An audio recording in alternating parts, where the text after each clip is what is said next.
हा सो हा माझी जन्मतारीख आहे मॅम 13 ऑगस्ट 1988. वेळ आहे दुपारी 2:45 हम्म. माझे दोन प्रश्न आहेत मॅम. एक तर माझा कर्जाचा डोंगर खूप काही करून पण कमी नाही होते. आणि दुसरं, मी जिकडे आता जॉब करतोय तिकडे what about my stability and survival of my job in the coming days और in the coming years actually, because I have a family and it's really I cannot express in word, ma'am, in which situation I'm going through from last 4 years actually. Okay. Okay. Fine. Fine sir. कसले doctor आहात तुम्ही?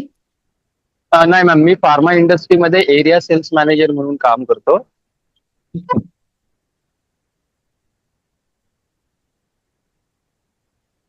अडचणी तर भरपूर आहेत. येताना yes पण ma'am. दिसतायत. Sorry ma'am. येताना पण दिसतायत. Yes ma'am. कंप्लीट 18 शनिवार ब्लॅक उडद दान करा सध्याला. फक्त आपण आता